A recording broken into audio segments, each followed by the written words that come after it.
So today the video is about when I almost quit martial art or Brazilian Jiu-Jitsu.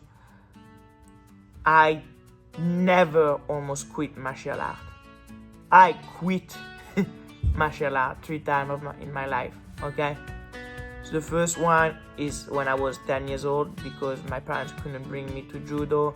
They could, but it was going to be complicated, and then I would have to train less, and then I didn't like the fact that I was going to train less, so I was like, if I train less, it doesn't matter, I'm gonna not do it. Then I started again at age 15, because my grandfather died, and so I needed to do something. I needed to, fight death in some way, somehow. So I started to do judo, and then I went back to, and then someone showed me Sambo, and I really loved Sambo, and I started to do Sambo.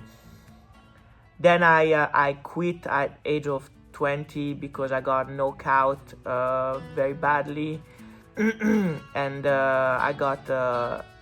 it created a lot of anxiety on me.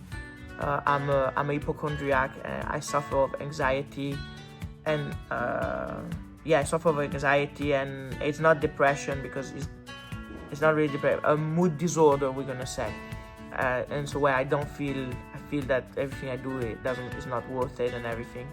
So but every time I get punched in the face, I increased my anxiety and my mood disorder, so I stopped to do martial art.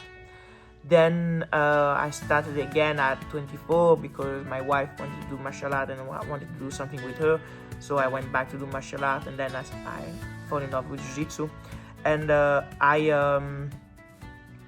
then I quit again at age 26 because I was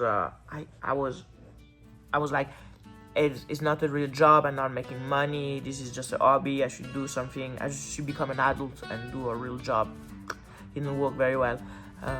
So the biggest, the time I quit where that was the most violent, it was definitely the knockout. Knockout really was emotionally a trauma. I totally stopped doing sport. I stopped thinking about sport for 4 years. The first 2 years was like I couldn't even go to a dojo. I was like, I had anxiety, I was fear.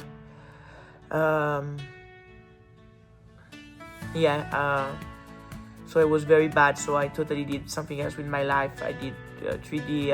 I did a cinema. I went to a school of cinema, and I started to play tennis.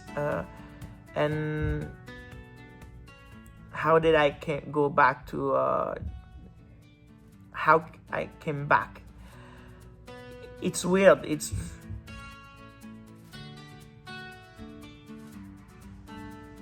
weird. It's just my wife told me I'm gonna do martial art, and I didn't want her to do martial art on her own. And maybe a little bit of ego, but I'm like, oh, she's gonna be better than me,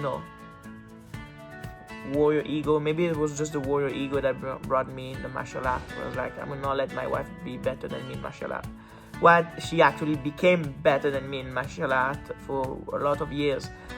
Because the last time I quit, she became #1 brown belt master in the world. So, she was definitely, for sure, for years better than me. But never mind.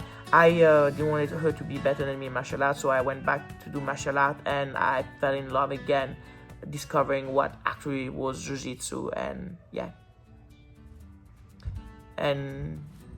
so that was the biggest time I quit, and the most biggest trauma I have was between 20 to 24. That's it.